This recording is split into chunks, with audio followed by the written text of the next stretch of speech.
We Can Do It! Programang hatid ay kwentong buhay na puno ng inspirasyon at aral mula sa ating mga kababayan worldwide. We Can Do It! Dito lang sa inyong 702 DZAS, FEBC Radyo TV.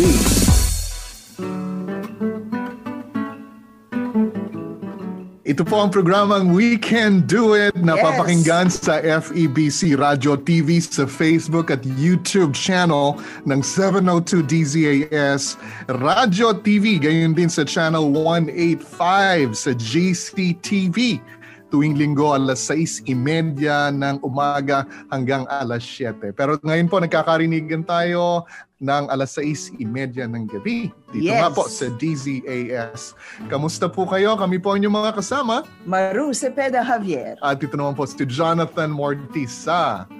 We Can Do It! Oh yes! Kami po ay nagpapasalamat muli sa ating Panginoon at ganoon din nagpapasalamat sa inyo sa pagsama namin at nakikipagtawanan sa aming kakornihan minsan. Alam mo, life is beautiful. I know. And life is short. Just enjoy it. Because you can do it, my friend, with the Lord Jesus Christ in you. Lagi ho naming hamon sa bawat isa. Hamon din po namin sa aming sarili na kahit saan ho tayo dinala ng Panginoon ay pwede niya tayong gamitin. Tama. At itong ating programa ay nakaka-reach out po sa marami nating mga kaibigan all over the world. Maybe, no? If they're listening to us, thank you. At gusto din namin siguro makadinig sa inyo ng mga testimony ninyo. Yeah, that's true. Kwento na may kwenta. Yun, ganun. I-message nyo lamang po kami. May mga Facebook po tayo. Yung sa Facebook page natin dito sa programang ito, so We Can Do It, just post there. Kukunin ho kagad namin. Mag-post po kagad kayo ngayon ng inyong, ako rin po, may kwento. Yun. Yeah. Oo. At saka, pwede natin basahin. Let's share dito sa ating program. Correct. Yeah. Meron rin tayong mga Facebook pages. Hanapin nyo lamang po yung Facebook page ni Ate Maru. Anong pangalan mo? Maruha C. Javier. Maruha C. Javier. Akin naman po, Jonathan Mortis. Ayun. Yan. Ay, sa pangalan natin, kaya lang na, ang pangalan ko lang pala nakalabas dito. Hindi ko pa narinig. Ayan, Maruha C. Javier. Ikaw lang yata dyan eh. Nandyan ba ako talaga? Nandiyan ka ba? Sige. Oo nga, no? Bakit? Gagawin natin yung Maruha C. Javier. Oo nga, Anyway, mga kaibigan, maraming salamat muli. We just enjoy doing this program. Alam niyo po, nakakalata niyo ba na nag-enjoy kami? Obvious po ba? Oo. But ilang buwan na tayo and we are still sa ating feature for the year kasi anniversary month nito at yung guest natin. Oo, hindi lang pwede sa month of June kundi sabi ko pwede naman sa month of July mag-anniversary, di ba? So 73 years and there are so many people involved with FEBC. Yes. At ito yung isa-isa pinapakikilala po namin sa inyo. Ito yung mga tao na ginamit ng Panginoon in many ways at makakadinig kayo ng magandang kwento mula sa kanila. Well, mga kaibigan, ito po yung portion natin bago natin ma-interview ang ating pong guest. Ang tinatawag nga ho nating Miss You Day, ang FEBC Radio International, FEBC International. Ngayon po ay i-highlight natin ang lugar po ng Kyrgyzstan, ng FEBC Kyrgyzstan. Asan ba yung Kyrgyzstan? Yan, sa mga stan countries. Kyrgyzstan, Kazakhstan, malapit siya sa China, malapit sa Mongolia, yung mga stan countries. Iyan yun ay pamilya mo. Ha? May tan Jonathan. Ay, mostly ang mga stan countries ay mga nasa Muslim. I see. Okay. Ang kanilang religious beliefs, and we thank the Lord for us. I mean, we thank the Lord na inaabot dun natin sila. Pinapakilala natin sa kanila. In their own language. Yes, in their own language. Yes. Tsaka mga staff natin, mga taga Kyrgyzstan. Yeah. Yun ang uniqueness talaga ng FEBC. Ang talaga nagsimula tayo na hanapin natin yung mga nationals, mga indigenous, na sila rin po ang makikipag-usap sa kanilang mga tao. Tama. Para ipahayag ang salita ng Diyos. So ang FEBC Kyrgyzstan po ay nagsimula na incorporate siya ng May 2012. So bagong-bago pa rin ito. Bata pa. 9 years old, right? When FEBC obtained a local FM station sa capital po ng Bishkek. And so may station tayo dyan na sa Bishkek, yung capital. It's 100.5. However, after po nung May 2012, ngayon meron tayong 7 stations. Oh, wow. Yeah. Ang bilis, ha? Right? Na spread out to kagad sa iba't ibang lugar. So, sa Bishkek, 1.5 million ang tao doon. So, hindi rin sila kalakihan as compared with yung population ng Philippines. Pero may, ang isang station pa rin, Isikul, 500,000. Wow. May station tayo sa Toktugol, 250,000, sa Talas, 250,000, Narin, at iba pa hong mga stations natin. Good. Well, ang habol ho natin, ating pong projection is to set up those stations kung saan yung mga tao nandoon. So they can listen to us. And they will meron ho silang oportunidad na mapakinggan ang ebanghelyo, ang gospel ng ating Panginoong Jesus. Yes. So ito po ang ilan sa mga listener responses natin mula sa Kyrgyzstan. Sabi ng isang lalaki, 32 years old, I am married with 3 children. The marriage is okay, even though there were many times I considered divorce. Your topic today on commitment was very interesting. Very well done, good ideas, and good comments. It really encouraged me to make our marriage work. Like you say, with God, all things are possible. Please consider another marriage saved. Praise God for that.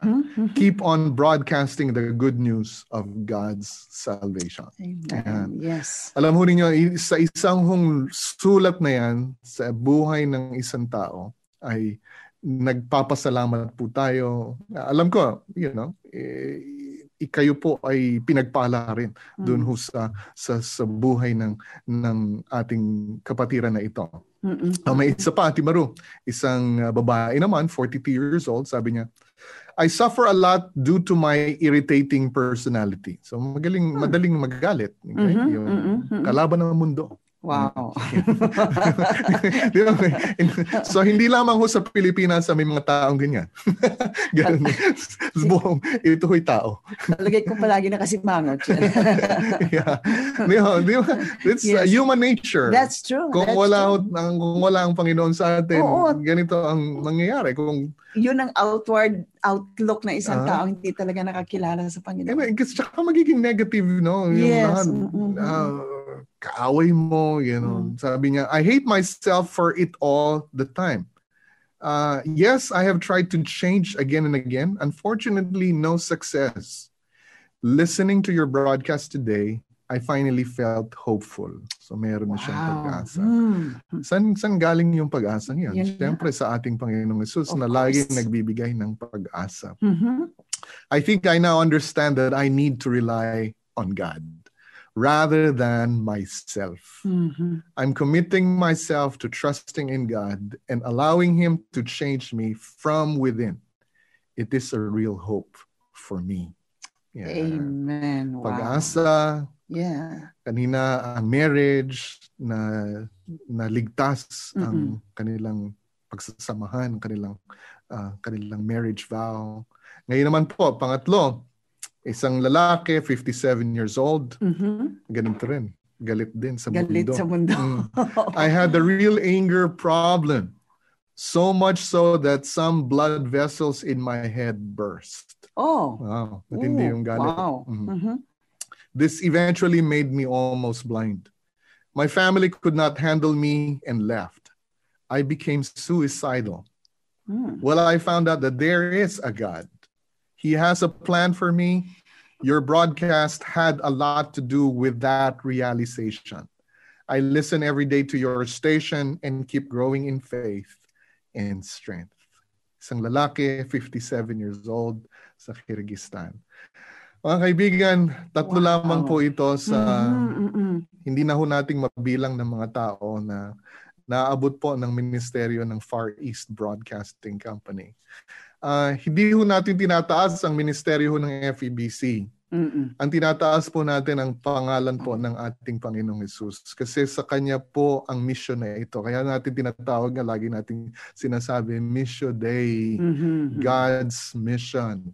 Gawain po ng Panginoon. Ang dapat mo lang natin gawin, ibigay nga sa kanila yung pag-asa na ino-offer ng Panginoon, yung transforming power ng Panginoon na nagbabago ng buhay. At yung pagbabago po ng buhay sa pamamagitan po ng pagsuko natin sa Panginoon, yung anger problem, irritability problem, hate problem, yung marriage problems. Sa puso kasi nanggagaling yan, ano? Yeah. So, kung ano yung kondisyon, ano yung sitwasyon ng puso mo, lumalabas sa mukha, lumalabas sa bibig din. Out of the abundance of the heart, the mouth speaketh. Doon nakikita, ito yung nakikita ng mga tao. But then, makikita mo na ang isang tao na may Panginoon, iba yung outlook. Very positive. Very yung joyful at saka maganda yung ini-expect palagi kaysa yung ay mali na naman. Di ba? Ganun na nung pero. Yeah, kasi may pag-asa eh. Hindi naman natin gawa-gawa 'yon. Meron tayong pinagtitiwalaan. Amen. Meron siyang sinabi, meron siyang ipinahayag sa atin. At ginawa niya. And it's fulfilled. Yes. Kaya ini-expect natin yung pag-asang yun, yung sa pamagitan ng pananampalataya, and we're clinging on to that. Dahil ginawa niya, nabuhay siyang maguli, and sabi nga niya, babalik siya sa atin para kunin niya tayo. Amen. Yun yung pag-aasa. Wow. Mga kaibigan, ito ang hamon namin lagi sa inyo kasi kahit saan tayo, we highlighted the ministry ng FEBC, nagbo-broadcast tayo, pero kayo nagbo-broadcast din po kayo. Yes. Sa pamagitan ng buhay ninyo, sa pamagitan ng mga sinasabi ninyo sa inyo pong sphere of influence. Yes. Kaya po natin yan. Kaya natin. Yes. You can do it. We can do it. Really, we can do it too. You can do it. We can do it. Really, we can do it too. Yes, Lord. Thank you so much, Lord, for the extra strength and peace sa aming mga puso at sa mga puso ninyo. So continue to be a blessing. Continue to be a living witness of the Lord Jesus Christ. Pakita po natin ang kung anong nagagawa ng Panginoon sa ating puso ay nakikita po yan sa ating mga aksyon. Okay. Yes, ito ng portion natin. Kagaya ng sinasabi natin palagi, special guest na naman ito sa ating OFW portion. Ano nga ibig sabihin ng OFW, te? Overblessed, FEBC, worker. Yan. Yan ang mga coinage ni Ate Maru. Very, very special po yan. Mahilig ako dyan. Ang ating guest po ay retired employee ng FEBC, of course, no? Siya po ay married to our loving pastor, Reverend Leovi Trinidad. Yes, Kuya Leovi. Yeah. Yan, sila po ay may 3 anak. Mhm. At 2 babae at 1 lalaki. At 3 lovely grandchildren. Wow. At nasa high school na, mga malalaki na. At saka, hindi pa living in the Philippines, living abroad pa. Opo, matagal na. Hindi nami-miss nitong ating guest. Oo, yung ating guest nami-miss niya. Kung pwede lang daw matapos na ang pandemic, yan po ipapapray natin. Makadalaw na. Makadalaw na Sa daw Singapore. siya sa Singapore. Okay, let's welcome sa ating program We Can Do It, si Manang Naida Ancheta Trinidad, known as Manang Zenny. Welcome, Manang Zenny, sa program. Kamusta, Ate Sen? Mabuti sa biyaya ng Panginoon. Maraming salamat. Si Manang Zenny, ganun pa rin ang boses niya. Alam niyo po, mga kaibigan, si Manang Zenny ay masasabi ko, iniisip ko, no? Siya palang pinaka ano doon? Unang-unang at saka napaka-powerful na employee ng FEBC. Yeah, tama, you know tama. what? You know what I mean? Kasi hindi mo makakausap si Direk Magbanwa o si Ninong Dizon, Bert Dizon. o kaya si Maru Javier.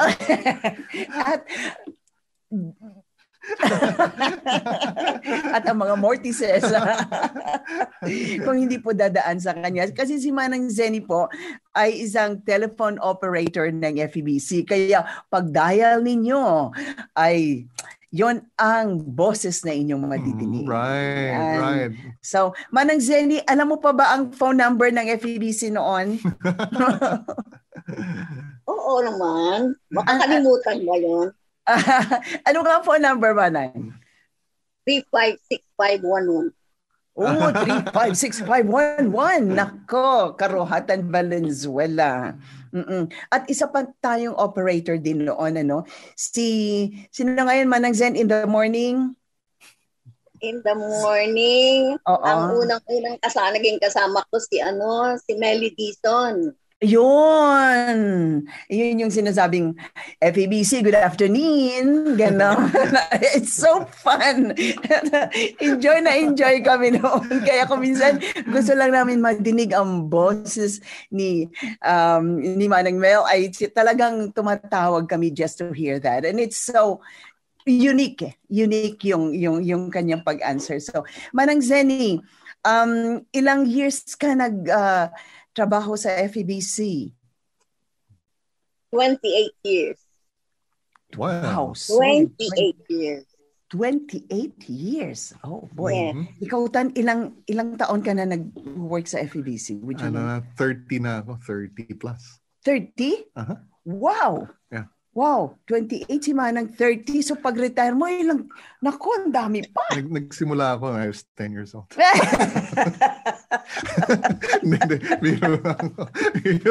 Are you sure? Nagulat si Ate. Nagulat na. Are you sure? Baka ang sagot mo sa isa sa mga Vietnamese natin noon, sabi niya, are you sure? Sabi niya, I do not sure. Si Ate Zen ang ating guest. Right. Ate Zen.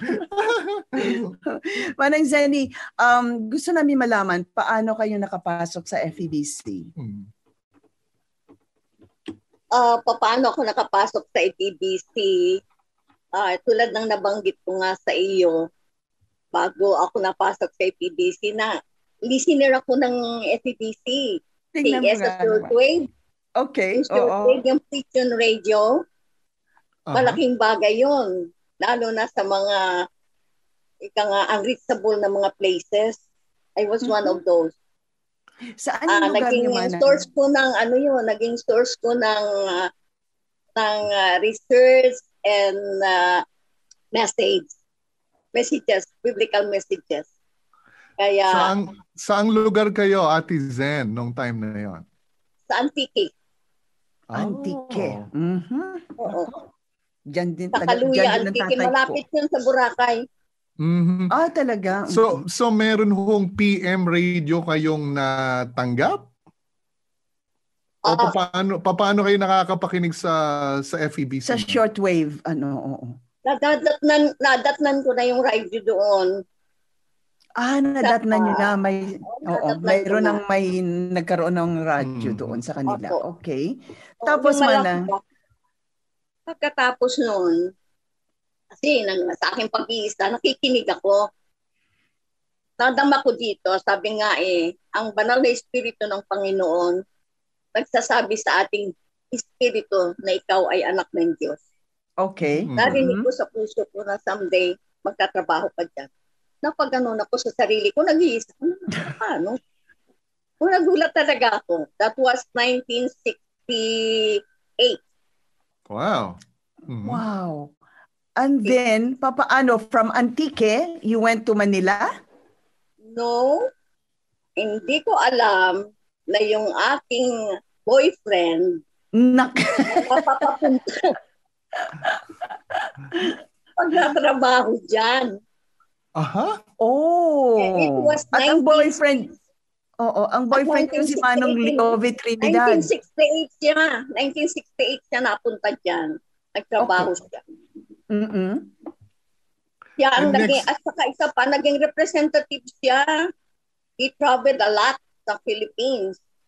Na representative nung PM radio natin, yung portable radio. Right. Oh, yeah. Okay. Natandaan niyo yung missionary na si Reverend Parson, Eric Parson?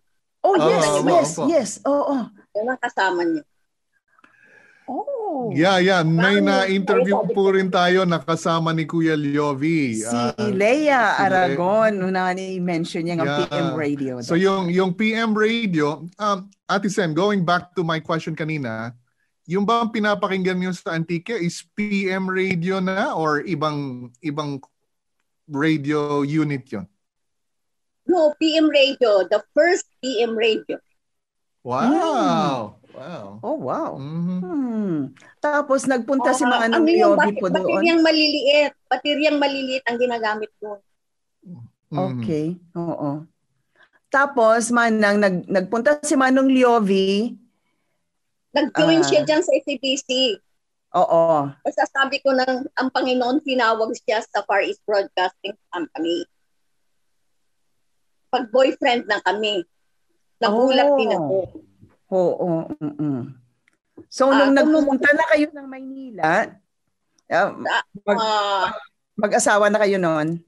Noon, yan na una nga dyan. 1969 kami kinasal. Oo. Sa Maynila na? No. Sa Mindoro. Sa Mindoro. Wow. Tingnan mo nga naman ang leading path ng Panginoon, ano? You'll never know. Listener, tapos si Manong Leovi nag-visit lang doon, yung kaibigan, nagkaibigan. Tapos, ito na, pasok na si Manang sa 1972 nag-join ako sa FEBC. Nag-join ka ng FEBC. Kasi narinig nyo, mayroong opening sa ating pong telephone operator. Ganun po ba? No. Paano, Manang? Dahil kay Manong Leovi mo. Siya din ang kailangan ng couple. Kailangan ang couple na worker na nung panahon na yun. Okay. I see. Tapos na-assigned lang. Na-assigned kayo na sa receptionist. Right. Now, Ate Sen, alam ko marami kayong mga kwento about yung mga testimonies ninyo sa mga nakausap ninyo. Ano ang pwede nyong i-highlight sa amin na isang testimony na tumatawag sa FEBC na kayo po ang nakausap? At paano sila napagpala ng Panginoon sa ministeryo ng FEBC?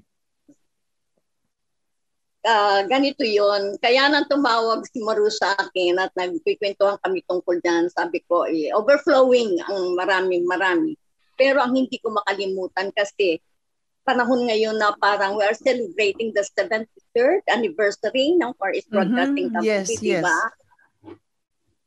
Itong isi-share ko sa inyo ngayon ay isang listener. Okay. Bagamat ako ay telephone operator, I took advantage of the time na gabi kasi pagkatapos ng 5 o'clock, diba, wala nang tao, kundi ako lang mag-isa doon at ang mga operator sa kanilang kwarto. Ngayon, may tumawag. Siyempre, kinakausap mo, humingi siya ng tulong, kung pwede may makausap. Yan. It so happened na walang makausap. Please help me. Boses yun. Narinig ng aking puso din na kailangan niya. Nakausap ko. Tapos, siya mismo ang nagpatuto sa akin, nag-testify na listener siya ng DZS.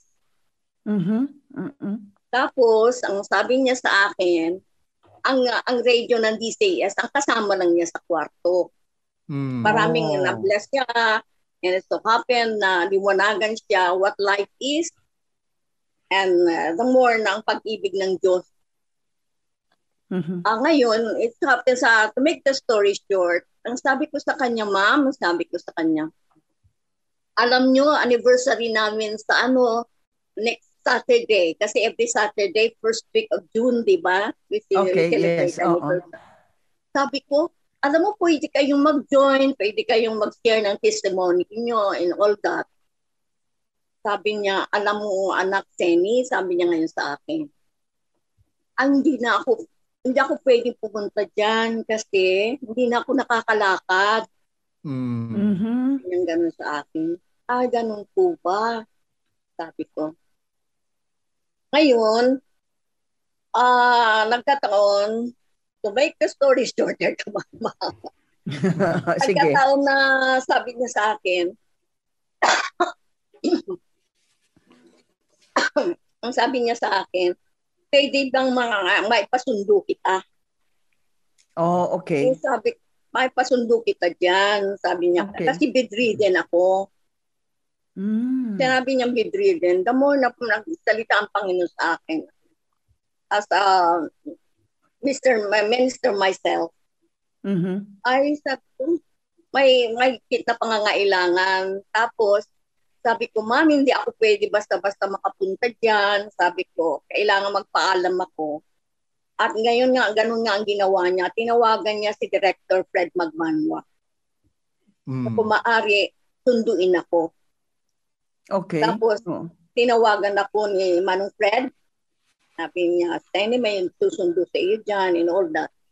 Ngayon, to my surprise, alam mo, ang nagsundo sa akin, isang limousine na Mercedes-Benz. Wow. Sabi ko, ngayon, sa madaling pinto nabisita namin. Ang location niya is dyan sa Pilam Life Homes. Okay. Along EDSA na yan dyan. At nung napuntahan ko siya ron, nandun na kami sa kwarto, nakahiga siya.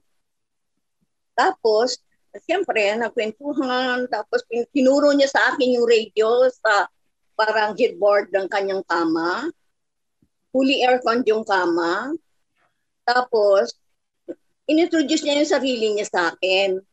Pero hindi siya gumagalaw ang katawan niya. Ulo lang pala ang gumagalaw. Oh, wow. Ang karamdaman niya ay sa nerve. Ngayon, the same na sakit ang kinamatay ng kanyang asawa din. Tinuro niya sa akin, sabi niya, Steny, kita mo yun? Yun ang radio ko. Kasama ko yun sa mahabang panahon. Yun lang ang aking kasama from sign on to sign off. Wow. At mayroon siyang mapa ng world sa wall.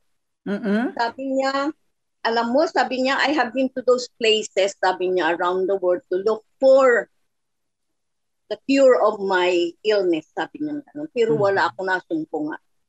Yeah. Ang nasumpungan ko ay ang Panginoon sa radio na yun na maliit. Oh, aking wow. pinapakita. Manang Zen, we have 1 minute more. Pwede mo kaya i-wind up na yung story? Oo. What happened after that? Patuloy siyang naging listener natin maybe up to the very last minute ng life niya. Kasi I witness. Wow. Ngayon, doon ko nakita na ang kahalagahan ng radio sa lahat ng instrumento ng Panginoon. Ang radio, malaking bagay. Ang hindi nararating ng television, nararating ng radio. Yes. God bless Ate Sen, thank you so much. Marami pong salamat. Yes. We're running out of time and that has been a wonderful, wonderful conclusion. Glory to God. Yeah. Yes. Yeah. We can do it. Yes, we can do it. With Christ who gives us strength, we can do it. Yes, we can do it. With Christ who gives us strength.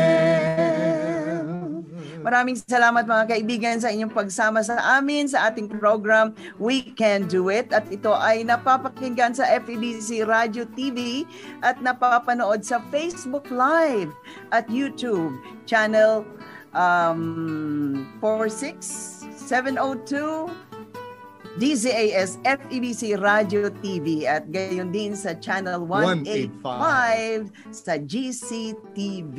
Sige po, kami po magpapaalam na and we can say, We can do it.